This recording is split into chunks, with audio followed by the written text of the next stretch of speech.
Sekarang kita sebutkan dalil-dalil dalam bab ini. Dalil yang pertama, Allah Azza wa Jalla berfirman, yufuna bin nadri, mereka menunaikan nazar. Surat Al-Insan ayat ke-7. Siapa yang dimaksud mereka di sini? Al-abrar, orang-orang baik, penghuni surga. Jadi ayat ini dalam konteks pujian. Maka ketika Allah memuji amalan mereka, menunjukkan amalan mereka itu adalah ibadah. Adapun dalil yang kedua, Allah Azza wa Jalla berfirman, wa ma anfaqtum min nafaqatin, apa saja nafkah yang kamu sedekahkan, au nadartum min nadrin, atau nazar yang kamu nazarkan, fa innallaha ya'lamu, maka Allah mengetahuinya. Surat Al-Baqarah ayat 270. Jemaah sekalian, ayat ini menjelaskan nazar itu adalah ibadah dari dua sisi.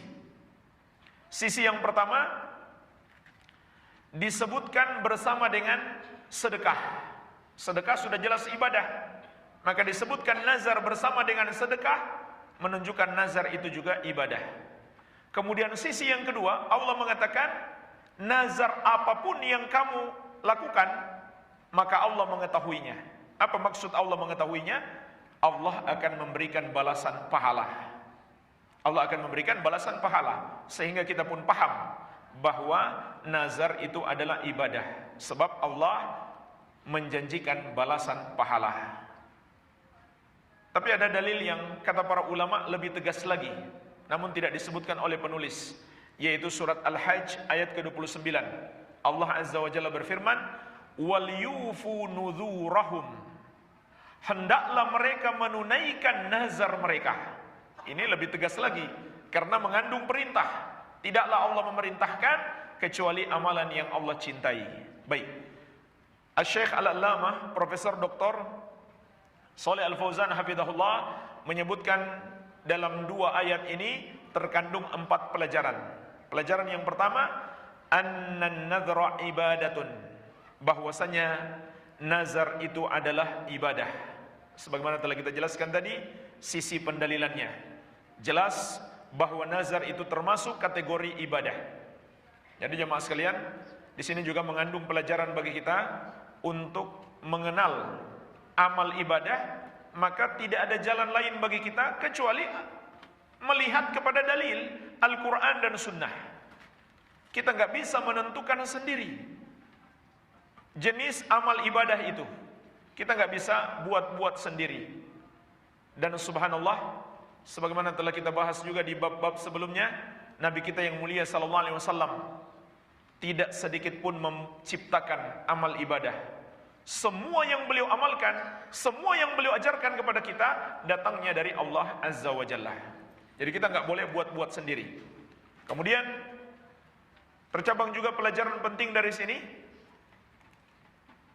bahayanya kalau kita tidak mengenal amal ibadah.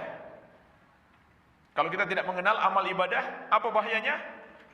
Kita akan terjerumus di dalam kesyirikan tanpa kita sadari. Buktinya apa?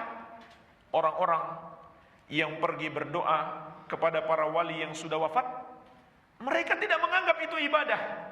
Mereka tidak menganggap itu adalah penyembahan kepada para wali tersebut. Karena mereka tidak tahu doa itu adalah ibadah yang khusus hanya boleh diberikan untuk Allah. Begitu pula jemaah sekalian, orang-orang yang menyembelih untuk sesajen, untuk sedekah bumi, untuk sedekah laut, mereka bilang itu hanya adat. Mereka anggap itu hanya budaya, karena mereka tidak belajar tentang amal-amal ibadah yang terdapat dalam Al-Quran dan Sunnah. Di bab sebelumnya, atau bab sebelumnya lagi, dua bab sebelumnya telah kita pelajari, menyembelih adalah ibadah yang sangat agung.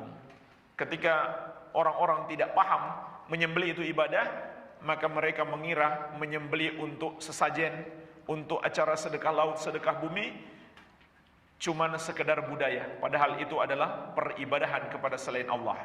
Maka kata Syekh, fayakunu sarfuhu li ghairillahi syirkan akbar.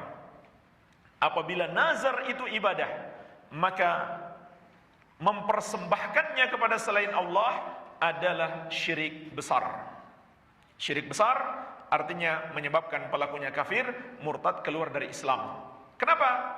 Karena kalimat la ilaha illallah yang dia ucapkan sudah batal. Batal, syahadatnya batal. Syahadatnya batal, otomatis Islamnya juga batal. Bukankah syahadat itu berarti harus menyembah hanya kepada Allah? Ketika dia menyembah kepada selain Allah, maka syahadatnya menjadi batal. Baik, pelajaran yang kedua, itsbatu ilmillahi ta'ala bikulli syai'in. Penetapan ilmu Allah terhadap segala sesuatu. Ini dipetik dari ayat yang kedua, fa innallaha ya'lamu. Karena sesungguhnya Allah Maha mengetahui apa yang kamu nafkahkan atau kamu nazarkan. Maka ini menunjukkan Allah Maha mengetahui atas segala sesuatu. Tidak ada sedikit pun yang tersembunyi dari Allah Azza wa Jalla. Allah Maha tahu atas segala sesuatu. Tidak ada yang samar, yang kecil maupun yang besar, yang kita tampakkan maupun yang kita sembunyikan. Segala sesuatunya Allah Maha mengetahuinya. Bahkan segala sesuatunya sudah Allah catat di Al-Lauhul Mahfuz. Yang tidak terjadi sekalipun, seandainya terjadi, Allah pun mengetahui bagaimana kejadiannya. Baik. Kemudian yang ketiga, itsbatul jaza 'alal a'mal. Pelajaran yang bisa kita petik dari ayat ini, penetapan adanya pembalasan terhadap amalan-amalan. Karena Allah Maha mengetahui. Tidak ada satu amalan kita kecuali Allah Maha mengetahuinya, semuanya akan dibalas oleh Allah Azza wa Jalla.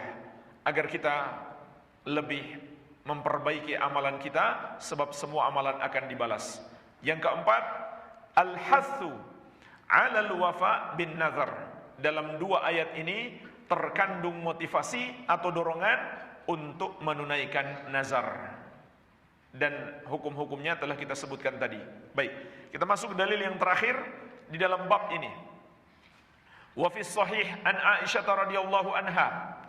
Di dalam as-sahih, yaitu Sahih Al-Bukhari, dari Ummul Mukminin Aisyah radhiyallahu anha, semoga Allah meridhai beliau, anna Rasulullah sallallahu alaihi wasallam qala, bahwasanya Rasulullah sallallahu alaihi wasallam bersabda, man nadzara ayyuti Allah falyuti'hu. Barang siapa bernazar untuk melakukan amal ketaatan kepada Allah, hendaklah dia tunaikan nazarnya. Wa man nadzara an ya'siyallaha fala ya'sihi. Dan barang siapa bernazar untuk melakukan maksiat kepada Allah, maka janganlah dia menunaikan nazarnya. Inilah jemaah sekalian dalil rincian tentang nazar yang telah kita sebutkan tadi. Nazar untuk melakukan ketaatan wajib ditunaikan, dan nazar maksiat harus dibatalkan, tapi tetap mengharuskan membayar kafarah. Syekh menyebutkan dalam hadis ini terdapat 3 pelajaran. Pelajaran yang pertama, annan nadzra ibadatun. Bahwasanya nazar itu adalah ibadah. Fasarfuhu li ghairillahi syirkun. Maka mempersembahkan nazar itu untuk selain Allah adalah kesyirikan. Mempersembahkan nazar itu untuk selain Allah adalah kesyirikan. Sama dengan penjelasan dalil sebelumnya. Apabila telah kita pahami bahwa nazar itu adalah ibadah, maka mempersembahkannya kepada selain Allah adalah kesyirikan. Kemudian yang kedua, wujubul wafa bin nadri ta'ah. Hadis ini juga menunjukkan kewajiban menunaikan nazar untuk melakukan amal ketaatan. Jadi walaupun pada asalnya tidak wajib, jika seseorang sudah terlanjur bernazar, maka menjadi wajib untuk dia tunaikan. Inilah ketentuan di dalam syariat Allah Azza wa Jalla. Iya. Tetapi haruslah amalan yang dia nazarkan itu berdasarkan syariat. Berdasarkan syariat. Bukan bernazar untuk melakukan amalan yang mengada-ada di dalam agama. Yang berdasarkan syariat, contohnya puasa, atau bersedekah, atau sholat, Iya. Adapun kalau dia bernazar untuk melakukan amalan yang tidak berdasarkan syariat atau jelas-jelas bertentangan dengan syariat, maka dia masuk di poin yang ketiga. Syekh mengatakan tahrimul wafa binadril maksiyati. Dalam hadis ini terkandung pengharaman menunaikan nazar untuk melakukan kemaksiatan. Semua nazar yang di situ mengandung dosa tidak boleh dia tunaikan, walaupun dia sudah terlanjur untuk bernazar. Walaupun dia sudah terlanjur untuk bernazar, dia tidak boleh menunaikan nazar tersebut. Namun karena kita harus mengagungkan Allah, tetap kita harus membayar kafarah. Iya. Contohnya jemaah sekalian, seseorang bernazar untuk melakukan amalan yang mengada-ada dalam agama. Yang mengada-ada di dalam agama. Misalkan dia bernazar untuk melakukan sholat di satu masjid. Melakukan sholat di satu masjid. Tetapi untuk sholat di sana dia harus menempuh jarak safar. Dia harus menempuh jarak safar. Maka haruskah dia menunaikan nazarnya? Kita lihat dulu masjid mana. Kalau dia bernazar untuk sholat di salah satu dari 3 masjid, wajib. Sebab Nabi SAW mengatakan, la tushaddur rihal illa ila thalathati masajid. Janganlah seseorang melakukan perjalanan jauh secara khusus untuk ibadah di tempat itu, karena kemuliaan tempat itu, kecuali ke 3 masjid. Masjidku ini, Masjid Nabawi, Masjidil Haram, dan Masjidil Aqsa. Tetapi kalau dia bernazar untuk sholat di masjid selain 3 masjid ini, ketika dia ingin menunaikannya, dia bertentangan dengan hadis ini. Hadis tidak boleh melakukan safar kecuali ke 3 masjid. Maka bertentangan dengan hadis ini, sehingga tidak boleh dia tunaikan. Itu bukan hanya mengada-ada, tapi juga bertentangan dengan hadis yang jelas.